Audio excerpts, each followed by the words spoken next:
Okay, 5 more minutes with Max-Keiser, then Bob Chapman, international forecaster, coming up. Can't wait to ask him questions about all the big developments in the economy, get his expert take. I love having all these experts, Gerald Celente, Dr. Paul Greg Roberts, Max-Keiser, Bob Chapman, so many others, Mark Faber, and basically they're all pretty much saying the same thing, but Max has a way of putting it. Max, start over, finish up with your point about what we know these Russian, really intel gatherers were trying to look into. They wanted to know about gold and silver because they know the Federal Reserve's rigging it.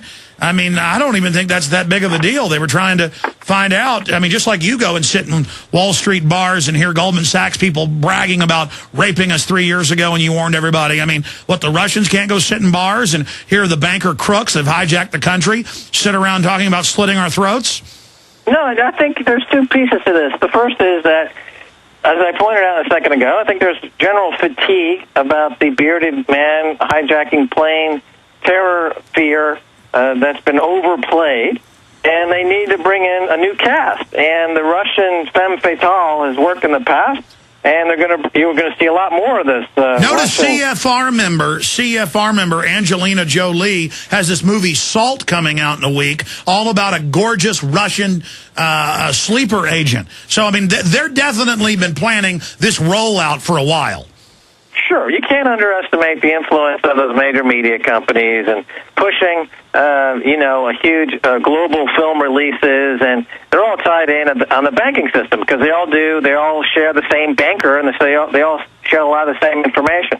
But going forward, in terms of what the net result of all this recent brouhaha concerning Russian spies, the only piece of hard evidence that's come out, the only piece of hard information was that they had a real strong interest in what's happening in the gold market and the silver market. And, this corresponds with that story in the UK, in London, where the whistleblower on the London Bullion Market Association showed Gary Gensler at the CFTC how the silver futures market was being manipulated. And, of course, Gary Gensler, being an ex-Goldman Sachs guy, has done nothing with that information. And that whistleblower accurately, months before, predicted what was going to happen in the market because he's working with these people and hearing them brag. Right. Now we know that Russia has been aggressively accumulating gold. They're buying lots of gold. They're probably the most aggressive central bank in the world buying gold, and also they're buying Canadian dollars, which has some exposure to gold and precious metals. So there is a link between what's happening on the central bank side of things. They are accumulating for the first time in decades. They're net buyers of precious metals, and they're getting ready for, as you pointed out at the top of this segment, for a new global currency, whether it's going to be special drawing rights or some new concatenation of weighted currencies into a new global type currency. This is without a doubt coming because it's the only way that they're going to be able to re-securitize and repackage these the U.S. has $14 trillion in debt right now. They're talking about expanding the debt ceiling to $20 trillion. They have to repackage all that and resell it to restart the clock. And the only way they can do that is to create a new global currency to replace the dollar. And by the way, the dollar and all these other currencies will be devalued. They will all be devalued against this new currency, against the only thing that they can devalue against, which will be gold. And meanwhile, they are trying to start a new war so they can politically launch this new order and distract us with the war. I tell you, Max, this oil spill is getting more suspicious by the minute. Well, I think it's suspicious in terms of what? How? The way they blocked all these foreign governments from coming and helping, the way they gave orders to the well operators they knew would cause it to explode, the way they're pushing their carbon tax to remonetize their new system. Max, we'll talk to you. Come up in a few weeks with your once-a-month visit, max-keiser.com. I appreciate all the time you spend with us and your great insight. Hey, if anyone wants to send me a cookie, go to sugarplumcakeshop.com. Always some strangeness from Max Keiser. We'll be right back. Stay with us.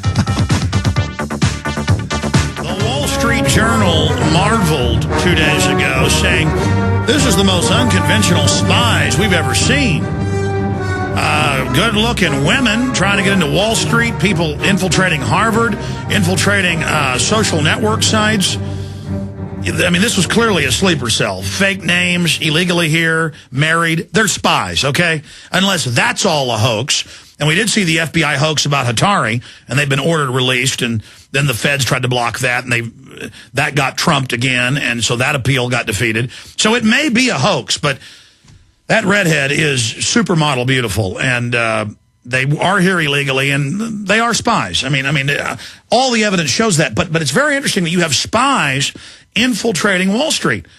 If you study what the British did 100 years ago, and the CFR around 80 years ago, 1924, was they infiltrated New York and the robber barons and had British wealth and their robber barons marry with our robber barons. And in the two-part history of the English-speaking peoples, which I've read, by the way, incredible, by Winston Churchill, he admits all this, okay? The British brag they took America back over.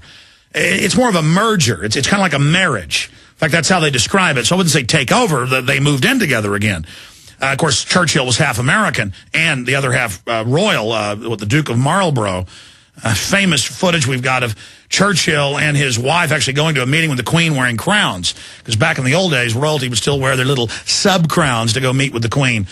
But I'm going to talk to Bob Chapman because he was in U.S. intelligence, Army intelligence assigned to, well, we won't get into the agency, up against the Ruskies. And the media is saying this is a new type of spying. No, it's not. This is real spying. Okay? Most spying is economic espionage. And it just shows the Russians know what to infiltrate. The Congress is a rubber stamp, a bunch of whores that don't read 94% of the bills. The treason is corporate. Globalism is a corporate takeover. Okay? It's corporate espionage.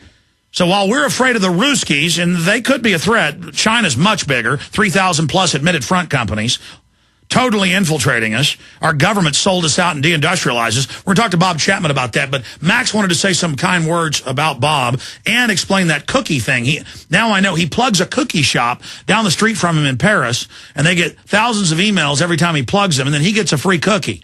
Now, I tell you, that is some expensive cookie there. I mean, a plug on this show is probably worth about $1,000, and that's fine, Max, but if you want to spend your plugs that way without saying max-keiser.com, then you can go ahead and plug the cookies. But I hope you're getting more than one cookie. Tell us about your favorite cookie place. Yeah, the sugarplumcakeshop.com down the street from where I live. The new bakery in my neighborhood run by these three women, very, very attractive, cute, perky women. That's what's happening is you're actually hitting on the women right now. Basically, yeah. So, I mean, you PayPal them, $5 at sugarplumcakeshop.com, and I'll be sure to get a cookie. Okay, this is part of the brainiacs like to screw around with funny jokes, and I've noticed that the eccentric types do that. I'm eccentric myself at some levels, but you're now basically prostituting people to worship the women over there. But that's fine. I hope people buy you some cookies. Max Keiser, we'll see you again in a few weeks. Thanks for joining us. Thanks, Alex. You bet. Take care. Maybe there's Russian spies over there. No, I'm being sarcastic. Okay.